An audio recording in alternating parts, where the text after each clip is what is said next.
Le 19e siècle naît dans une terrible odeur de poudre et de sang. La Révolution française a dévoré ses enfants, sauf un, Napoléon Ier, qui fait trembler les rois. Empire et monarchie, puis république et royauté s'affrontent. Mais les peuples, eux, échangent leurs recettes. Les Français découvrent le beefsteak. Londres raffole des plats à la mode de Paris. Et une révolution sans guerre pour une fois, la révolution industrielle, fait allègrement valser les habitudes alimentaires. Au milieu de ces bouleversements, il y a quelques sages gastronomes qui posent sereinement l'une de nos plus jolies libertés, celle de bien manger. Fort bien, venez, approchez. Disposez là. Notre Charlotte au chocolat. 10 septembre 1812. Antonin Carême, grand cuisinier de l'Empire, prépare une table d'extraordinaire. Tout Paris bruise d'une rumeur. Il y a seulement 3 jours, Napoléon aurait gagné la bataille qui lui ouvre les portes de Moscou. Et cela mérite d'être dignement célébré. Il faut donc beaucoup d'extras, selon le mot à la mode. Élégance. Fleurissent ainsi des buissons de langoustine, des saumons sur les d'écrevisses, ou bien encore des charlottes à la russe. Tous les plats sont ciselés comme de véritables pièces d'orfèvrerie. Antonin Carême, en 1812, est incontestablement le roi des cuisiniers. Merveille des promotions d'Empire, il y a 10 ans, il n'était qu'un apprenti chez Bailly, le plus célèbre pâtissier de Paris. Aujourd'hui, Antonin Carême est au service de Monsieur de Talleyrand, redoutable ministre des Affaires étrangères, soumis à de terribles crises de goutte, dont il a voulu rendre responsable son cuisinier qui l'aurait trop gâté, lequel lui a fort diplomatiquement répondu « Monseigneur, ma grande affaire est de provoquer votre appétit par la variété de mon service. Il ne m'appartient pas de le régler. »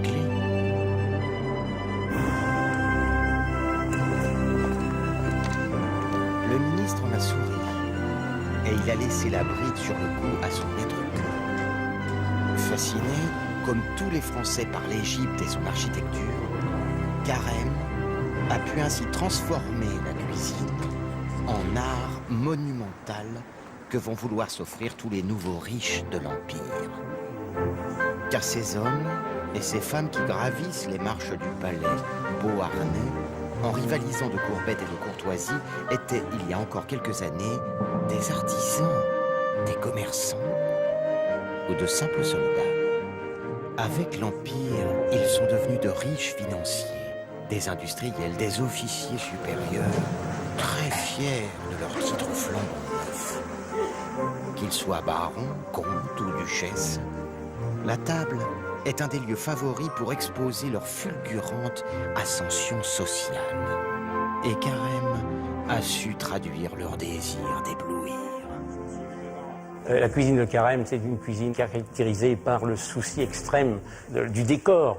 N'oublions pas qu'il parlait des beaux-arts en disant qu'il y en avait 5, et le dernier étant l'architecture, dont la pâtisserie fait partie. Et que ce soit des plats, disons, de poisson, de viande, ou même ces desserts sont des constructions, on pourrait dire, architecturales. Ça, c'est l'aspect extérieur. Antonin Carême n'est pas uniquement un apôtre des pièces montées, salées ou sucrées, même si son imagination dans ce domaine est sans limite. Au menu de ce dîner en mise en scène au palais de Beauharnais, on sert l'une de ses grandes spécialités, un veau maringot, hommage à l'une des premières victoires de Bonaparte. Le veau maringot survivra à l'Empire et la réputation de son inventeur aussi, grâce à ses ouvrages culinaires. Mieux encore, il va contre-attaquer en s'imposant dans les cuisines de la maison impériale russe et de celle de l'anglais James de Rothschild. Mais Antonin Carême est sans doute l'un des derniers grands cuisiniers de maison.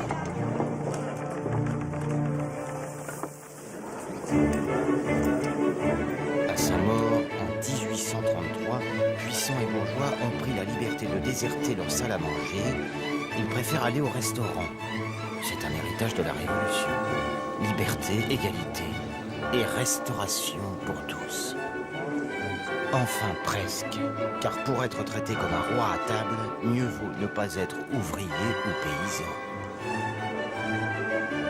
L'engouement pour les premiers restaurants à Paris est en tout cas indéniable. D'une petite cinquantaine de restaurants à la fin de la Révolution, on en recense environ 3000, 20 ans plus tard. Du simple bouillon avec un plat unique au grand restaurant avec une carte prestigieuse, ils deviennent les lieux incontournables de la vie bourgeoise et mondaine. Sous les colonnes du Palais Royal, le grand Véfour attire déjà le tout Paris avec son homard sauce impériale, qui agace un peu les tenants de la restauration de la monarchie. Le restaurant, c'est aussi le triomphe de cette bourgeoisie qui, au restaurant, manifeste, et ça c'est l'aspect de sociabilité, son état, son pouvoir se fait voir. C'est le fait de consommer en public avec d'autres des mets qu'on choisit à des prix qui sont annoncés sur des cartes. Et puis, il y a bien d'autres restaurants. Il suffit de prendre la littérature pour s'en rendre compte. La table est le thermomètre, comme disait Balzac, de la société. Mais il y a d'autres moyens de se faire remarquer en plaisant en prime à l'empereur. Napoléon est un homme pressé. Il déteste les repas guindés. Il lance donc la mode des buffets dînatoires. On prend l'habitude de recevoir debout.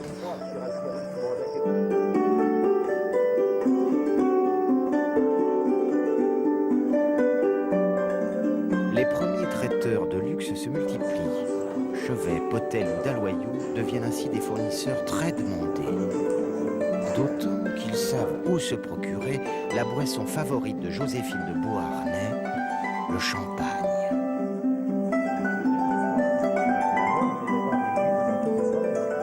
La mélodie des bulles d'une cuvée mouette 1807 devient un préambule obligé avant que les convives ne rejoignent un buffet inspiré, où se trouve un plat très chic pour l'époque, la tomate farcie. Les premières tomates ont franchi la Loire il y a 10 ans à peine, avec les soldats marseillais venus défendre la Révolution.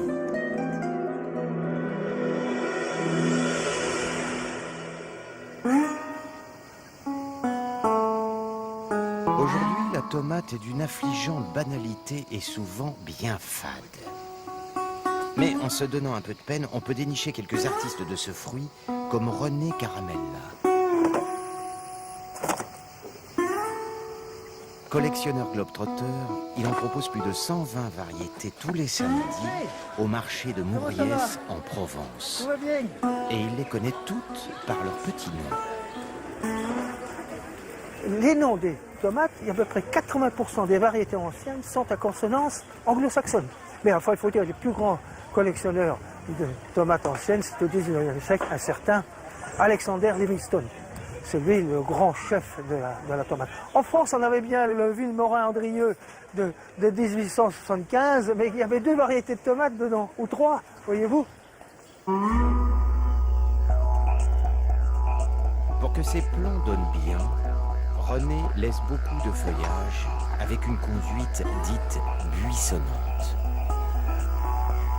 René est un amoureux de la tomate. Parfois, il est un peu iconoclaste dans ses créations. Voilà, Green Sausage, saucisse verte. La nouveauté 2004. C'est pas une hybride, c'est une création. Et voilà, on l'a essayé cette année, et puis on a quelques succès, ça marche pas trop mal. Ces tomates ont tout un point commun. Elles ne poussent pas comme les autres, sous serre, sur un lit de coton aux engrais. Elles ont du goût, elles. Et les grands restaurateurs de la région se les arrachent. Merci.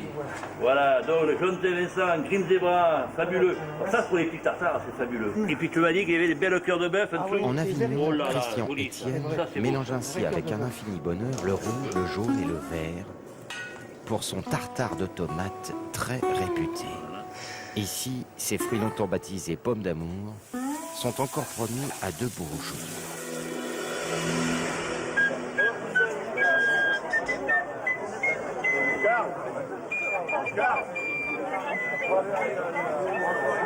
Loin du luxe des grandes tables, l'ordinaire des armées est bien plus frugal. À la veille de l'anniversaire de la bataille de Waterloo, le bivouac de Plancenoit rallume comme chaque année ses feux de camp. Coup de chance, il ne pleut pas. Ces grognards d'aujourd'hui sont soumis à un triste menu d'époque, même s'ils ont réussi à le relever un peu. Pour une fois, on n'aura pas les dents noires. On a trouvé du sel. Parce que d'habitude, pour saler la soupe, on est obligé de mettre 2 cartouches dedans. Et la poudre noire, ben, ça donne les dents noires. Il fallait vraiment l'aimer, le petit caporal corse, pour faire à pied 35 à 40 km par jour, avec 2 maigres pauses repas, l'une à 10 heures et l'autre à 5 heures du soir. La nourriture principale du soldat par la soupe, surtout le soldat français, et je crois que ça se reflète même dans la France actuelle, c'était le pain. Le pain a toujours été un aliment très important, mais comme les fournitures ne suivaient régulièrement pas, le soldat possédait également des biscuits immangeables en l'état brut, je dirais, et il servait à se tremper dans la soupe ou dans du vin. Il n'était donc pas très étonnant que les troupes améliorent l'ordinaire à coups de rapines et de trouvailles dans les fermes et les villages traversés. Les cantinières, qui sont des milliers à suivre les troupes impériales, transforment tout cela en odorantes marmites. Mais en ce 18 juin 1815, ce ne sont plus elles qui vont servir la soupe, mais les Anglais et les Prussiens. Et elle sera terrible. Inutile d'insister, Waterloo est un désastre pour la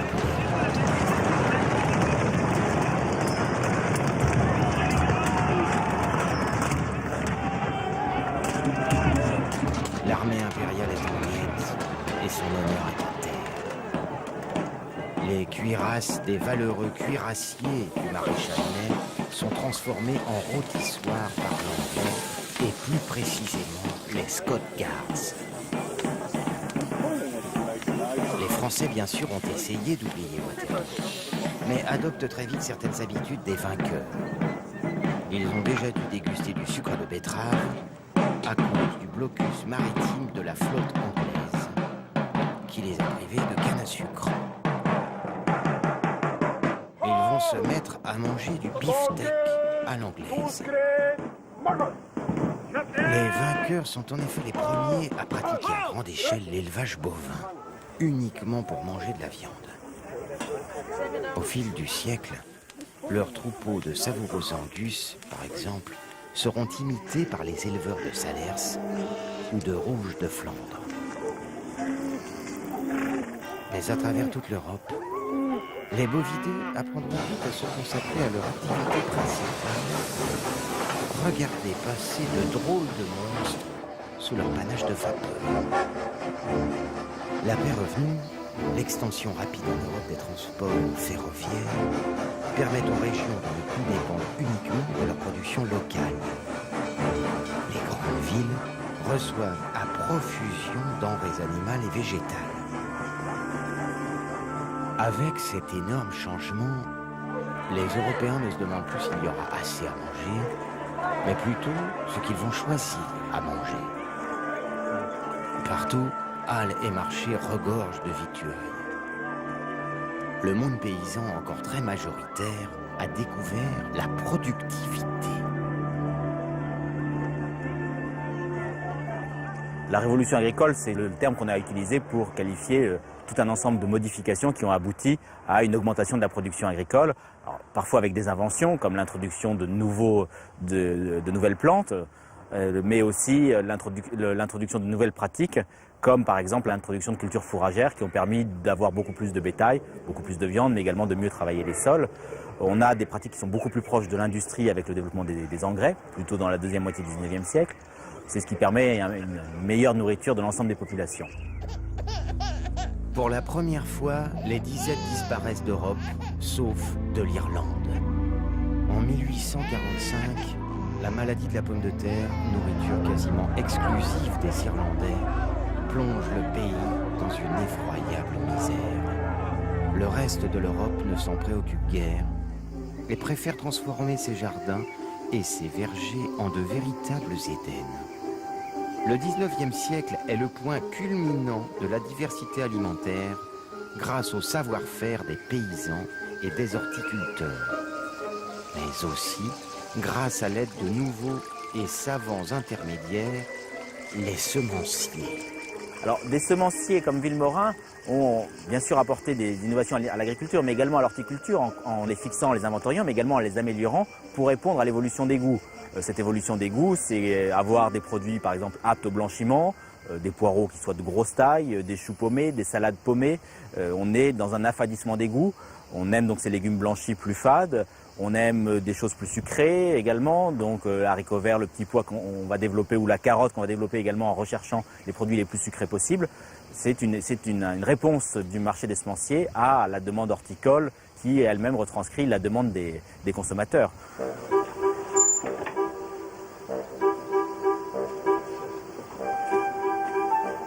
Cette prodigieuse diversité va hélas peu à peu se réduire au nom de la demande des consommateurs, mais surtout pour des questions de rentabilité. Il reste bien sûr toujours de petits producteurs jaloux de leurs secrets et fiers des goûts éblouissants de leur production. Montreuil, qui est aujourd'hui une rude banlieue parisienne, est à l'époque un immense verger. Les murs sont chaulés en blanc pour réfléchir lumière et chaleur, et chaque fruit est choyé.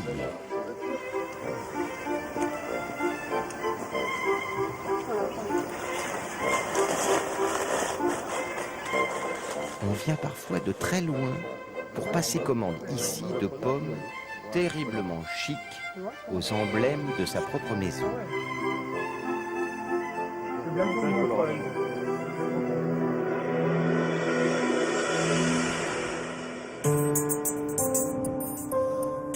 Aujourd'hui, les fruits de luxe ont dû déménager. On en trouve maintenant à 50 km au sud-ouest de Paris, à Gambais. Dans les vergers de Roger Vassou, il n'y a plus de murs pour protéger les précieux fruits, mais des filets par graines. Il produit tous les ans 400 tonnes de pommes, toutes classées extra, et il essaie de remettre au goût du jour les vieilles pratiques du marquage de Montreuil. L'artiste ici s'appelle Philippe Schwer. En ce début du mois de septembre, il commence par enlever l'enveloppe de papier qui les a protégés du soleil. Blason, insigne, dessin. Il colle ensuite ses pochoirs sur la peau restée d'un vert très clair. Au bout d'une dizaine de jours d'ensoleillement, il ôte délicatement les pochoirs. Ils ont laissé leur empreinte et les fruits se sont transformés en une délicieuse œuvre d'art éphémère. Cette technique, mise au point par les Arabes, est devenue encore nettement plus sophistiquée à la fin du 19e siècle. Donc dans cette technique, il y a le marquage, classique comme on fait là avec un simple pochoir. Et puis il y a eu quand même cette innovation de la photo sur fruits qui a été inventée par Louis Aubin, président de la Société d'horticulture.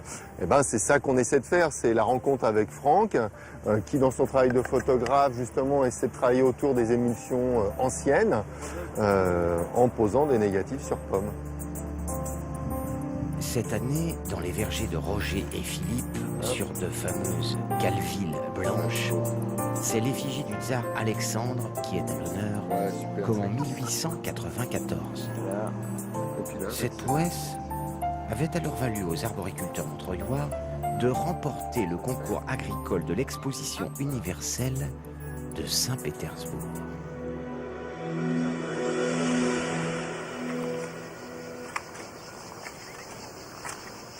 Les goûts changent. La production agricole augmente et il devient de plus en plus difficile de conserver les aliments dans le sel ou bien cuits au sucre. Pour gérer les stocks alimentaires, le 19e siècle va inventer toute une gamme de techniques de conservation. Donc pendant très longtemps, on a rêvé, comme on disait, de fixer les saisons dans un bocal, mais pendant un temps très long, disons de Jules César jusqu'à Napoléon, on a toujours eu ces vieilles techniques de conservation. Et puis tout va changer progressivement au 19e, avec les deux révolutions de la conservation. D'une part, ce qu'on pourrait appeler la révolution par le chaud, avec le procédé de Nicolas Appert, et d'autre part, la conservation par le froid, avec, là encore, un Français, sans doute à l'origine de la nouvelle technique, qui s'appelle Charles Tellier.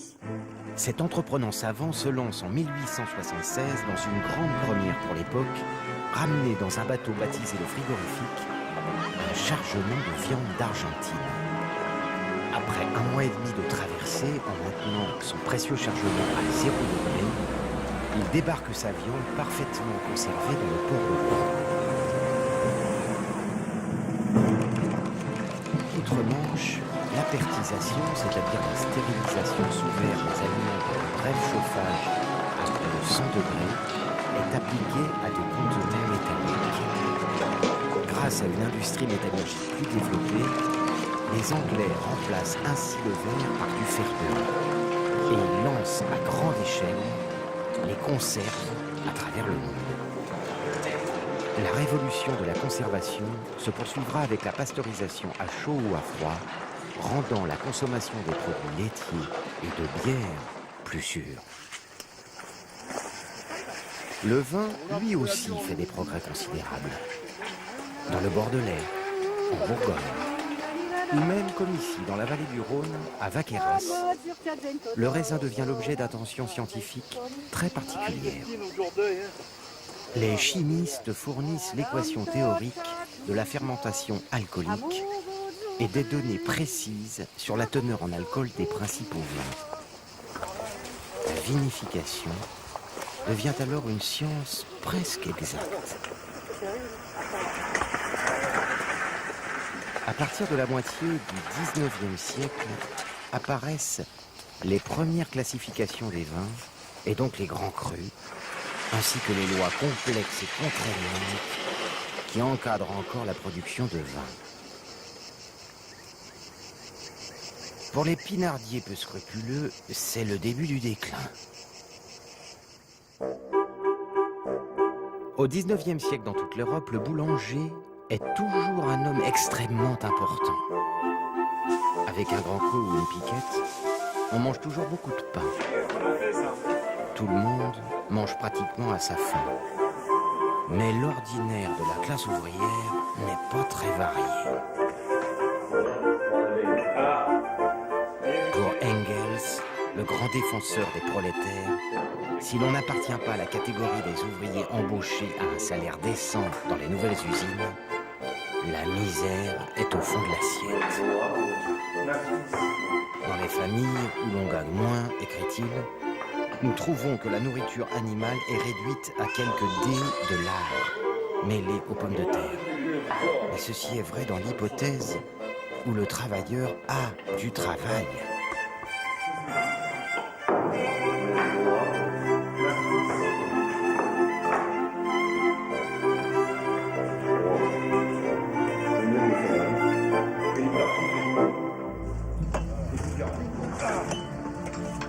Dans les classes laborieuses qui gagnent leur pain à la sueur de leur front, les mineurs occupent une place à part. L'extrême dureté de leur travail les risque d'explosion et la terrible silicose qui abrège leur existence font des gueules noires, des figures emblématiques de la révolution industrielle.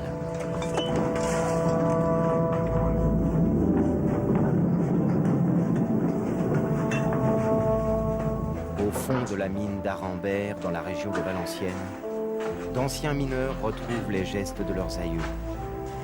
Piquer, haver, wagonner pendant des heures par une chaleur terrible, souvent plus de 40 degrés.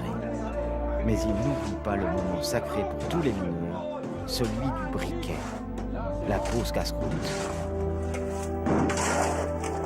Le briquet! Il est pas qu'à fabriquer parce que là, on est plus, je trouve moi. C'est du bonheur, ce briquet-là. Et il a du Eh nez. ben, et qu'est-ce qu'elle va Il mettre n'est pour pas la sournois brique, comme les grisous. Entre les tranches de pain, il y a du maroilles ou du bourreau de bétume. Un fumet terrifiant, mais qui au fond réjouit les palais depuis Germinal.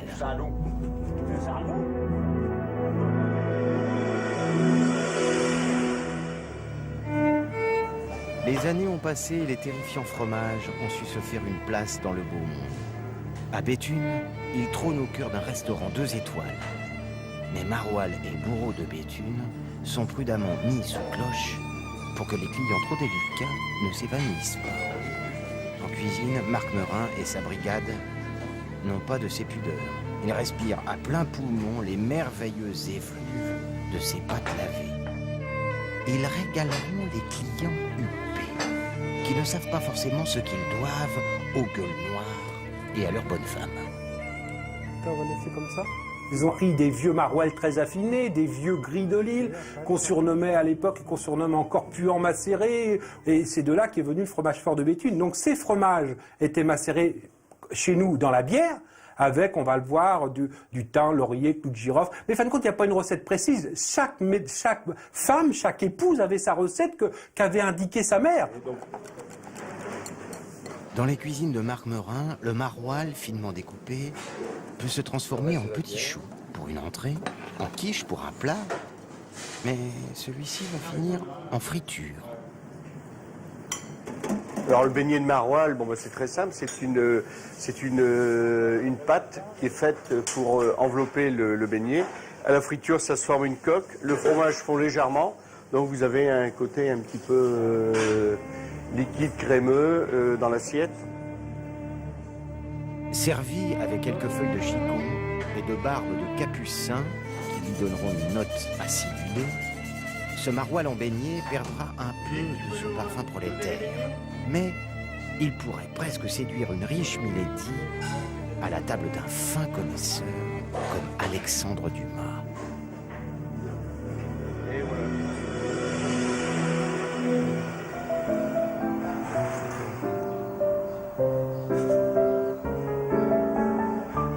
Paris, l'atelier d'Eugène Delacroix, comme on pourrait l'imaginer. Un idéaliste, ce peintre amoureux de liberté, et symbolisant à lui tout seul la lutte des peuples opprimés, qu'ils soient grecs, dans les massacres de Scio, ou tout bonnement français.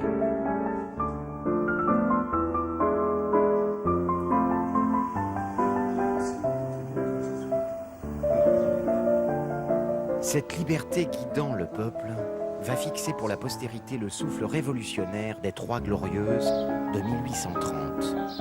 3 journées qui ont permis de renverser Charles X et préparer l'arrivée au pouvoir de Louis-Philippe.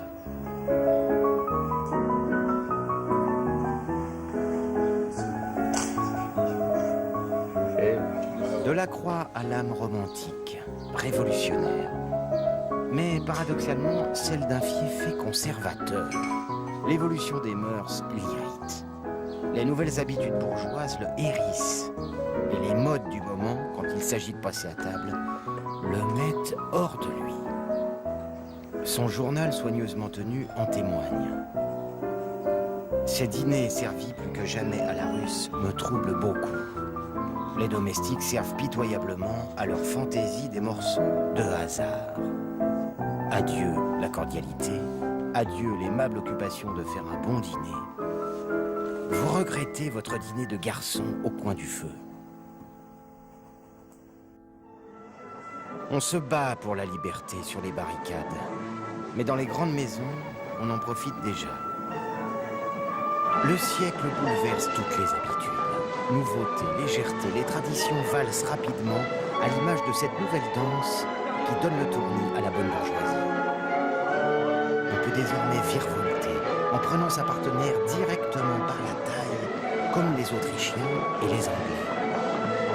Il faut ensuite manger à la russe, selon cette nouvelle mode lancée par le prince Kourakine, ambassadeur du tsar à Paris. Au diable donc la bienséance et l'étiquette. Terminé, les dents sous la séduction s'opéraient du bout des doigts. Fini les repas à la française, où l'on mangeait selon son bon plaisir, parmi un choix de plats à chaque service. Maintenant, c'est plat unique pour tout le monde, à déguster suivant l'ordre prévu par le menu. C'est moins copieux, mais plus feutré. Et les apparences deviennent aussi importantes que ce que l'on sert. Il y a véritablement la mise en scène de la table. À partir du Second Empire, on a véritablement une prolifération des petits objets de table, toujours en métal argenté. Peu importe, c'est l'apparence qui compte. Donc, sur la table bourgeoise, c'est l'apparence du raffinement, l'apparence de la richesse. Même si on n'a pas tout à fait les moyens des grandes élites, eh bien, on donnera cette apparence, même si, pardonnez-moi l'expression, le métal argenté est une richesse en toc. Est-ce que tout va bien de votre côté, La préparation du cérémonial par les domestiques se déroule toujours dans une ambiance de recueillement, ponctuée uniquement par quelques sons cristallins. Dans toute l'Europe, la salle à manger, nouvelle pièce des demeures bourgeoises, est l'espace d'un nouveau savoir-vivre.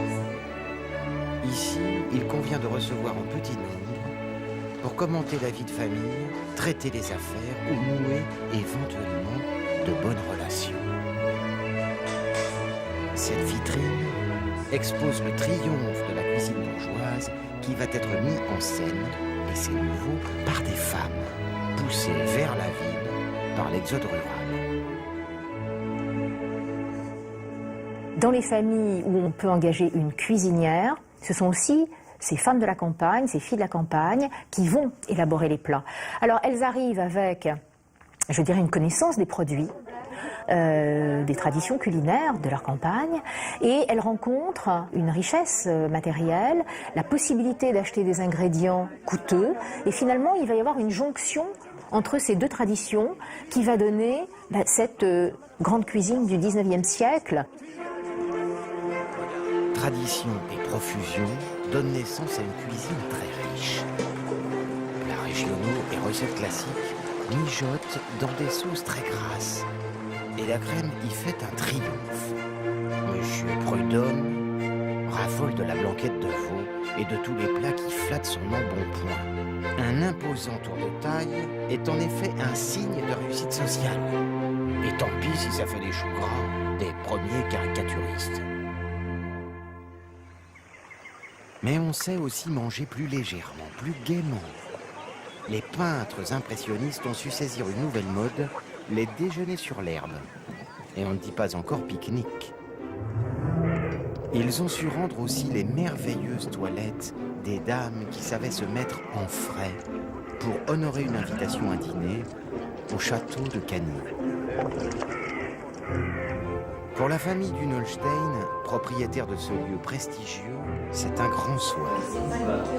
Une dégustation de champagne est du meilleur effet pour fêter de nouveaux investissements dans un secteur très porteur, celui des transports ferroviaires.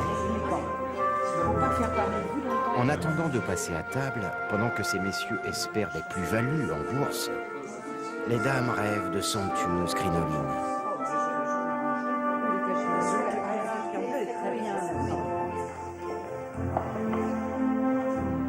En cuisine, tout est là.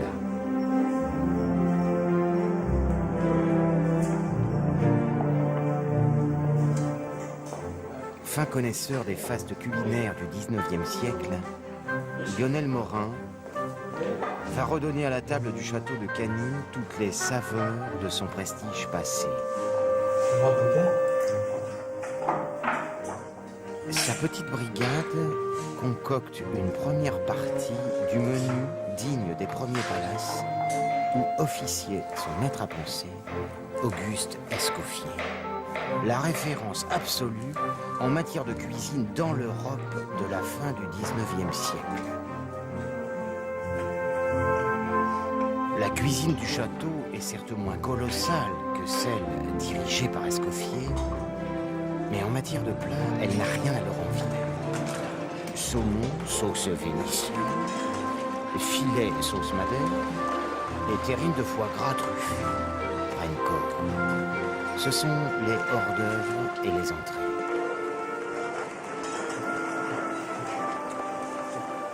Comme tous les grands chefs de cette époque, Lionel Morin décline à l'infini un trésor naturel à l'état brut, le mélanosporum, que savent découvrir les cochons, mais que savent aussi apprécier tous les esthètes.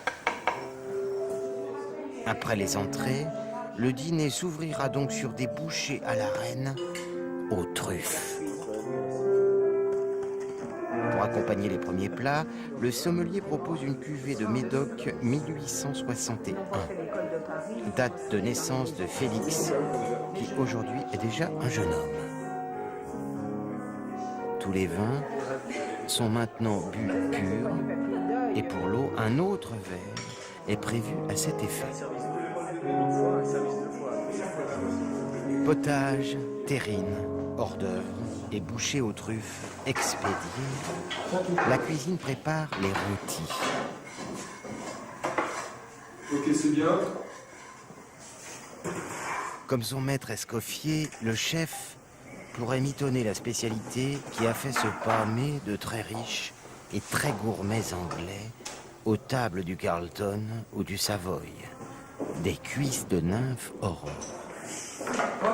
Mais ce soir, il ne rejouera pas le coup de génie de faire manger des cuisses de grenouille à ceux qui traitaient avec horreur les Français de mangeurs de grenouilles.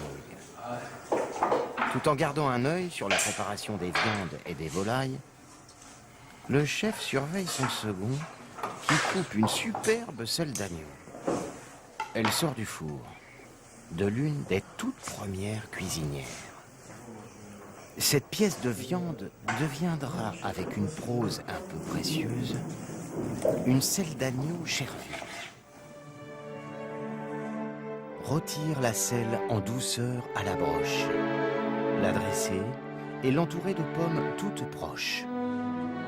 Garnir les fruits d'Éden de leur pulpe émincée et cuite au four en ayant déjà une pensée pour la sauce au réfort qui va les accompagner. Réduire d'un tiers un décilitre de Porto. Muscade, cannelle, poivre, ajouter aussitôt 4 décilitres de gelée de groseille pour que la selle se transforme en trésor au moment où les 2 cuillerées de réfort finement râpées distilleront leur merveille. Les convives, sans doute déjà un peu alourdis, sacrifient à un nouveau rite le trou normand, avec un sorbet au kirsch. Rafraîchis, ils pourront ainsi apprécier la selle d'agneau chervie et l'art des viandes braisées qui a fait la modernité d'Escoffier. Alors la cuisine d'Escoffier est une cuisine moderne. Dans les années 1880, on a vraiment une cuisine lourde, chargée, qui demande encore des apprêts très longs. Et là, Escoffier va tout révolutionner. Il va véritablement simplifier la cuisine. Il va enlever un certain nombre de matières grasses, il va aussi distinguer mieux les différents produits pour ne pas faire toutes sortes de mélanges absolument incongrus. Et Escoffier est encore la grande référence de tous nos cuisiniers aujourd'hui.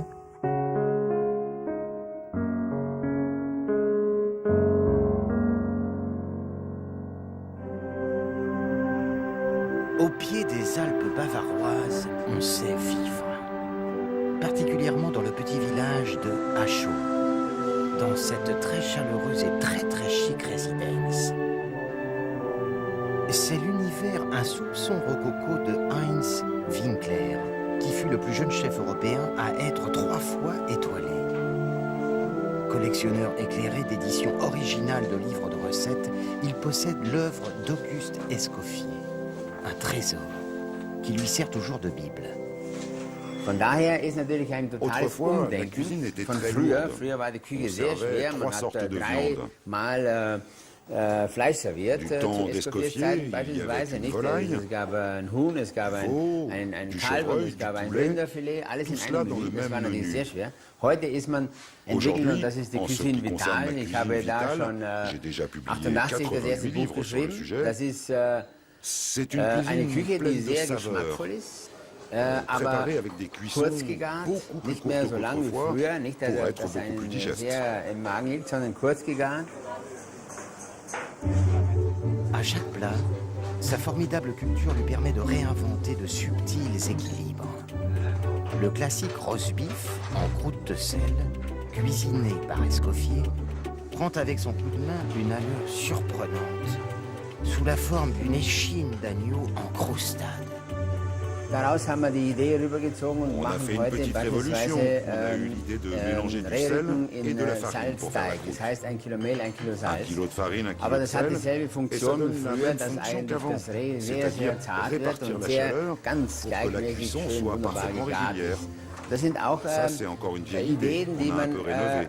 Mais l'inspiration vient de la cuisine classique. Illustration supplémentaire avec sa lotte à l'ancienne. Un peu d'estragon, du citron et quelques jolies tomates.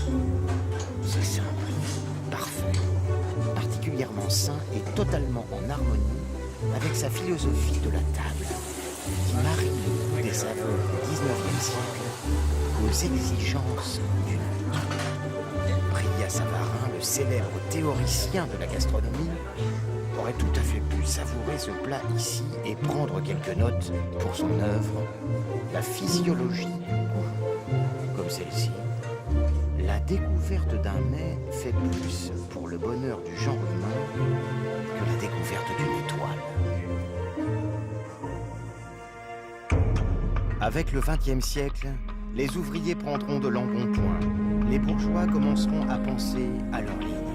Et la restauration se mettra à rêver d'étoiles. Carême ou Escoffier n'auraient jamais pu imaginer l'incroyable évolution de la cuisine qui va se mettre en place sous la houlette de l'industrie agroalimentaire. Grâce à elle, ou plutôt à cause d'elle, nos tables crouleront sous l'abondance et la quantité, mais pas toujours la qualité. Et ça, c'est une autre histoire.